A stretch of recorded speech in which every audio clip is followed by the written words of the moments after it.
Hello বন্ধুরা, আসসালামু আলাইকুম। সবাই কেমন আছেন? আশা করি সবাই ভালো আছেন। দেখেন গ্রাম বাংলার কত সুন্দর জমিন, ঘাস, গাছ, সুন্দর সুন্দর বাড়ি। দেখেন কৃষকেরা কত সুন্দর কাজ করতে আছে। শহরে যারা থাকেন সব কিছু বুঝেন না। দেখেন কৃষকেরা কত সুন্দর ফলন পাস করতে আছে। এই যে ধান লাগাবে, ধানের দিনে সবজি, দিনের সবজি, তরকারি কাজের দিনে তরকারি, এরপরে আপনার এই যে শাকের দিনে শাক। এখন দেখেন, এখন পেঁয়াজ, রসুন, সরিষা এই যে আবাদ করবে, এগুলা জমিন চাষ করতেছে। কোনো কোনো জায়গায় আলু লাগাচ্ছে, কোনো কোনো জায়গায় আলু হয়ে গেছে।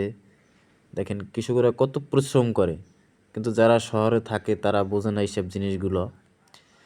যে কৃষক কি, তারা কৃষকের হিংসা করে, অবহেলা করে, এগুলো ঠিক না। কারণ কৃষকেরা ফলন ফলাইয়ে দেয়, আমরা খাই। যারা কৃষিকাজ করে তারা রৌদে শুকায়, বৃষ্টিতে ভেজে অনেক পরিশ্রম করে।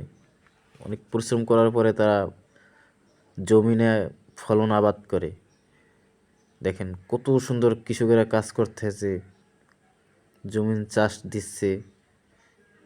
পেঁয়াজ লাগাবে, রসুন লাগাবে, সরিষা লাগাবে। দেখুন কত সুন্দর করে জমিন। ওই যে কলার ভিতরে দেখা যায় অনেক মানুষ কাজ করতে আছে, অনেক। দেখেন কত সুন্দর বক আছে, সাদা সাদা বক। সবাই চিনেন বকগুলো? অনেক সুন্দর সুন্দর বক।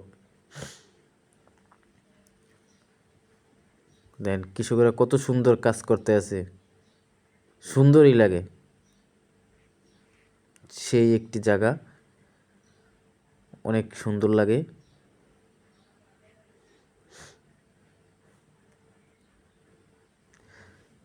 গ্রাম বাংলায় কে পড়ছে, শহরে শুধু বিল্ডিং আর বিল্ডিং, বিল্ডিং ছাড়া কিছু ভাল লাগে না। বিল্ডিং আর বিল্ডিং, ধুলা বালু ঘ্যাস। আর গ্রাম বাংলা কত সুন্দর আবহাওয়া, সুন্দর একটি অক্সিজেন নেওয়া যায়। শহরে বিল্ডিং, গাড়ি, জাম জট। আর গ্রামে কত সুন্দর আবহাওয়া, চলতে ফিরতে, খাইতে, ঘুমোতে, সব দিক দিয়ে আরাম, সব দিক দিয়ে আরাম। কত সুন্দর সুন্দর জায়গা।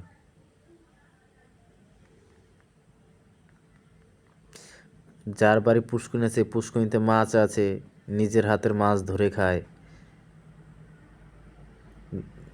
বিলের মাছ, কত সুন্দর সুন্দর মাছ পাওয়া যায় গ্রাম বাংলায় যারা থাকে।